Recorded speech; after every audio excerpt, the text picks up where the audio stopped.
Chapter 5 Mental Healings in Modern Times. What is it that heals? Where is this healing power? And how can it be put to practical use? These are vital questions of deep concern to all of us. To all of them, the answer is the same. This healing power is in the subconscious mind of every person, and a changed mental attitude on the part of a sick person releases this healing power. No mental or religious science practitioner, psychologist, psychiatrist, or medical doctor ever healed a patient. There is an old saying, the doctor dresses the wound, but God heals it. The psychologist or psychiatrist makes effective change by removing the mental blocks in the patient so that the healing principle may be released, restoring the patient to health. In the same way, the surgeon removes the physical block, enabling the healing currents to function normally. No physician, surgeon, or mental science practitioner can legitimately claim that he or she healed the patient. The one healing power may be called by many different names: nature, life, God, creative intelligence. But in reality, these are simply different ways to refer to subconscious mind. As we have already seen, there are many different ways we can use to remove the mental, emotional, and physical blocks that inhibit the flow of the healing life principle, animating all of us. The healing principle resident in your subconscious mind can and will, if properly directed by you or some other person, heal your mind and body of all diseases. This healing principle operates in all people regardless of creed, color, or race. You do not have to belong to some particular church in order to use and participate in this healing process. Your subconscious will heal the burn or cut on your hand even if you profess to be an atheist or agnostic. Modern mental healing is based on the truth that the infinite intelligence and power of your subconscious mind responds according to your faith. Mental science practitioners or ministers follow the injunction of the Bible. That is, they go to their closet and shut the door, which means they still their minds, relax, let go, and think of the infinite healing presence within them. They close the door of their mind to all outside distractions as well as appearances, and then they quietly and knowingly turn over their request or desire to the subconscious mind, realizing that the intelligence of their mind will answer them according to their specific needs. The most wonderful thing to know is this: imagine the end desired and feel its reality. Then the infinite life principle will respond to your conscious choice and your conscious request. This is the meaning of the text. Believe you have received and you shall receive. This is what the modern mental scientist does when he or she practices prayer therapy. One process of healing. There is only one universal healing principle operating through everything: the cat, the dog, the tree, the grass, the wind, the earth, for everything is alive. This life principle operates through the animal, vegetable, and mineral kingdoms as instinct and the law of growth. Because humans are consciously aware of this life principle, we can consciously direct it to bless ourselves in countless ways. There are many different approaches, techniques, and methods in using the universal power, but there is only one process of healing, which is faith. For according to your faith is it done unto you. The law of belief. All religions of the world represent forms of belief, and these beliefs are explained in many ways. The law of life is belief. What do you believe about yourself, life, and the universe? Is it done unto you as you believe? Belief is a thought in your mind that causes the power of your subconscious to be distributed into all phases of your life according to your thinking habits. You must realize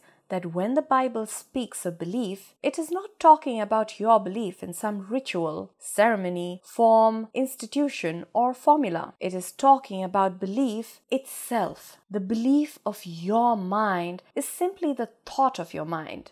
If thou canst believe, all things are possible to him that believeth. Mark 19:23. It is foolish to believe in something that will hurt or harm you. Remember, it is not the thing believed in that hurts or harms you, but the belief or thought in your mind that creates the result. All your experiences, all your actions, and all the events and circumstances of your life are the reflections and reactions to your own thought. Prayer therapy is the combined function of the conscious and the subconscious mind, scientifically directed. Prayer therapy is the synchronized, harmonious, and intelligent function of the conscious and subconscious levels of mind, specifically directed for a definite purpose. In scientific prayer or prayer therapy, you must know what you are doing and why you are doing it. You trust the law of healing. Prayer therapy is sometimes referred to as mental treatment. Another term is scientific prayer. In prayer therapy, you consciously choose a certain idea, mental picture, or plan that you desire to experience. You realize your capacity to convey this idea or mental image to your subconscious by feeling the reality of the state assumed. As you remain faithful in your mental attitude, your prayer will be answered. Prayer therapy is a definite mental action for a definite specific purpose. Let us suppose that you decide to heal a certain difficulty by prayer therapy. You are aware that your problem or sickness, whatever it may be,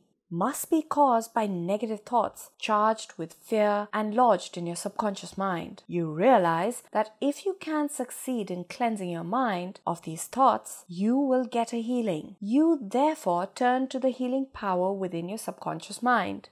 You remind yourself of its infinite power and intelligence and its capacity to heal all conditions. As you dwell on these truths, your fear will begin to dissolve. The recollection of these truths battles and ultimately overcomes the erroneous beliefs. You give thanks for the healing that you know will come. Then you keep your mind off the difficulty until you feel guided, after an interval, to pray again. While you are praying, you refuse to give any power to the negative conditions or to admit for a second that the healing will not come. This attitude of mind brings about the harmonious union of the conscious and the subconscious mind, which releases the healing power. Faith healing, what it means and how blind faith works. What is popularly known as faith healing is not the faith spoken of in the Bible, which means a knowledge of the interaction of the conscious and the subconscious mind. A faith healer is one who heals without any real scientific understanding of the powers and forces involved. He or she may claim a special gift of healing, and the sick person's blind belief in him or her or in his or her powers may bring results. In many parts of the world, traditional healers treat their patients by dancing, incantations, and invocations of spirits. A person may be healed by touching the relics of a saint, wearing special ritual garb, lighting a holy incense or candle, or drinking a mixture of brewed herbs. Anything that leads the patient to honestly believe in the method or process which will make a healing more likely. Any method that causes you to move from fear and worry to faith and expectancy will heal. Many people claim that because their individual theories produce results, they must therefore be correct and true. As we have already seen, this cannot be right. To illustrate how blind faith works, think back to our discussion of the Swiss physician Franz Anton Mesmer. In 1776, he claimed to have produced many cures by stroking the bodies of his patients with magnets. Later, he threw away his magnets and simply made passes with his hands at a short distance from the patient. This too worked. To explain the success of this new procedure, Mesmer evolved the theory of animal magnetism. This he held to be fluid that pervades the universe but is most active in human organism. He claimed that this magnet fluid was being transmitted from his hands to the diseased body of the patients, and that is this transfer of animal magnetism was what healed them. People flocked to him and many wonderful cures were reported. Mesmer moved to Paris. There, the government appointed a commission to investigate his cures. Its members included prominent physicians and members of the Academy of Science, of which Benjamin Franklin was a member. After a thorough inquiry, the commission admitted that Mesmer had produced confirmed cures. It held, however, that there was no evidence to prove the correctness of his magnet fluid theory. It suggested that the effects were due to the imaginations of the patients. Soon after this, Mesmer was driven into exile. He died in 1815. Shortly afterward, Dr. James Braid of Manchester, England, undertook to show that magnetic field had nothing to do with the production of the healings of Dr. Mesmer. Dr. Braid discovered that patients could be thrown into hypnotic sleep by suggestion. While they were in hypnotic trance, he succeeded in producing many of the amazing phenomena that Mesmer had ascribed to animal magnetism. You can readily see that all these cures were undoubtedly brought about by the active imagination of the patients together with a powerful suggestion of health to their subconscious mind. It is not unfair to call this blind faith, because neither the patients nor the practitioners understood how cures were brought about. Subjective faith and what it means. The subjective or subconscious mind of an individual is as amenable to the control of his or her own conscious or objective mind as it is to the suggestions of another. It follows that whatever may be your objective belief, if you will assume to have faith actively or passively, your subconscious mind will be controlled by the suggestion and your desire will be fulfilled. The faith required in mental healings is a purely subjective faith. The way to attain it is to put an end to active opposition on the part of the objective or conscious mind. For an effective healing of the body to take place, it is, of course, best if both the conscious and subconscious mind are in a state of fully accepting faith. However, it is not always essential. You can enter into a condition of passivity and receptivity by relaxing the mind and the body and getting into a sleepy state. In this drowsy state, your passivity becomes receptive to subjective impression. A man once asked me, "How is it that I got a healing through a certain minister?" When he told me that there is no such thing as disease and that matter does not exist. I did not believe a word he said. I thought he was insulting my intelligence, and yet I was healed. How could that be? As I told this man, the explanation is simple. He was quieted by soothing words and told to get into a perfectly passive condition, to say nothing and think of nothing for the time being.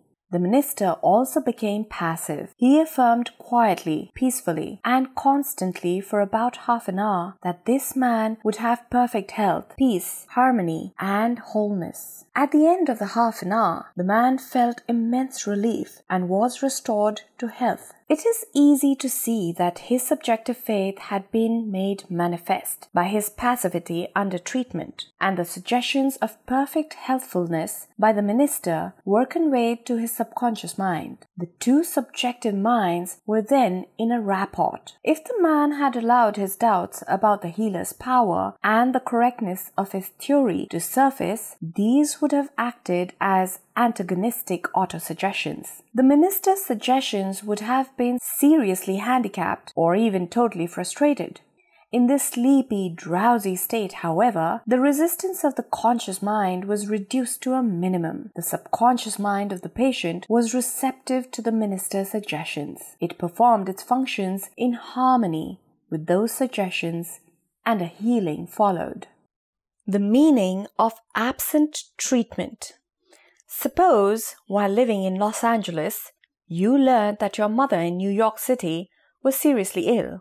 Your first impulse might be to leave your home and job to go to her. But what if that were not possible? Would you have to give up any hope of lending the strength of your faith to the process of your mother's recovery? No. While you might not be physically present, your prayers would go to her nonetheless. It is the Father within that doeth the work. There is but one creative mind. The creative law of mind serves you. What you must do is induce an inner realization of health and harmony in your own mentality. Its response is automatic. Its inner realization, acting through the subconscious mind, operates in turn on your mother's subconscious mind. Your thoughts of health, vitality, and perfection operate through the one universal subjective mind. They set in motion a law of the subjective side of life that manifests itself through her body as a healing. In the mind principle, there is no time or space.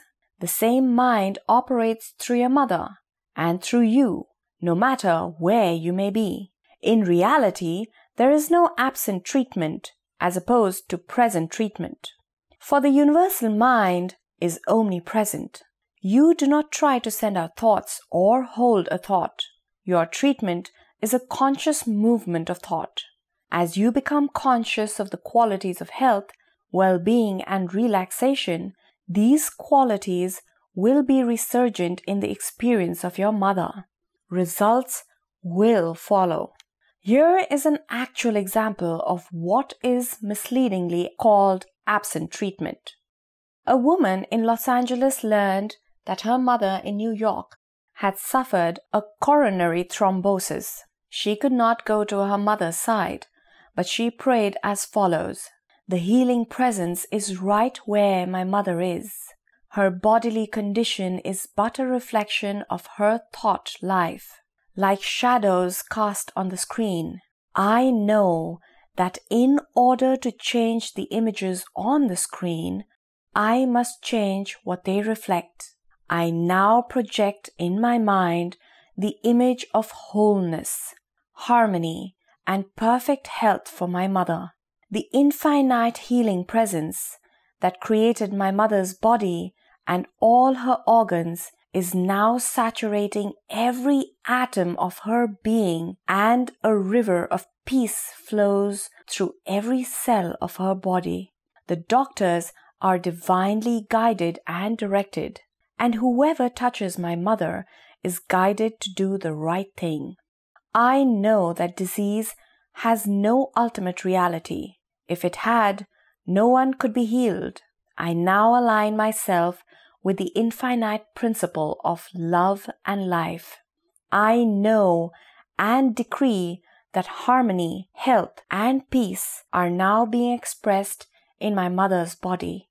She prayed in this manner several times a day. After a few days, her mother had remarkable recovery. Her cardiologist was amazed and complimented her on her great faith in the power of God. The conclusion arrived at in the daughter's mind, and accepted by her with faith, set in motion the creative energy within the universal subconscious mind. This manifested itself through her mother's body as perfect health and harmony. What the daughter felt as true about her mother was simultaneously expressed in the experience of her mother. Releasing the kinetic action of your subconscious mind. A psychologist friend of mine told me that a biopsy had shown the presence of cancerous cells in a vital organ. Her oncologist recommended a painful and dangerous treatment. Before agreeing, my friend tried another approach. Every night before going to sleep, she quietly affirmed, "Every cell, nerve, tissue, and organ is now being made whole, pure, and perfect. My whole body is being restored to health and harmony." A complete healing followed in about a month's time. Subsequent tests showed that the cancerous cells were no longer present. I was very impressed by this, but also curious. I asked her why she repeated her affirmations prior to sleep. She told me, once it is set in motion in a certain direction, the kinetic action of the subconscious mind continues throughout your sleep. That is why it is so critical to give the subconscious mind something beneficial to work on as you drop off into slumber. This was a very wise answer. Notice also that in thinking of harmony and perfect health, she never referred to her condition by name. I strongly suggest that you stop talking about your ailments or giving them a name, especially in the hours leading up to sleep. The only sap from which they draw life is your attention and fear of them. Like the above-mentioned psychologist, become a mental surgeon. Then your troubles will be cut off the way dead branches are pruned from a tree. On the other hand, if you are constantly naming your aches and symptoms and discussing them, you give them power over you. You inhibit the kinetic action that releases the healing power and energy of your subconscious mind. Furthermore, by the law of your own mind, these imagings tend to take shape as the thing I greatly feared. Fill your mind with the great truths of life and walk forward in the light of love. Summary of your aids to health. Find out what is it that heals you. Realize that correct directions given to your subconscious mind will heal your mind and body. Develop a definite plan for turning over your requests or desires to your subconscious mind.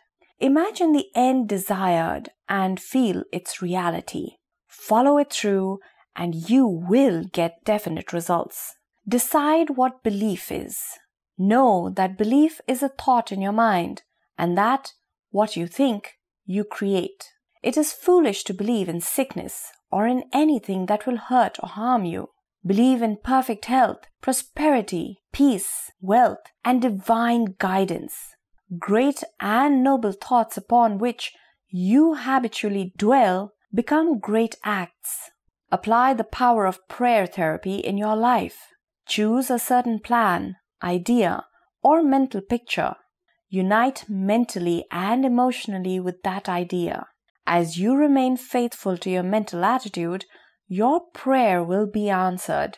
Always remember, if you really want the power to heal, you can have it through faith, which means a knowledge of the working of your conscious and subconscious mind. Faith comes with understanding. Blind faith means that a person may get results in healing without any scientific understanding of the powers and forces involved.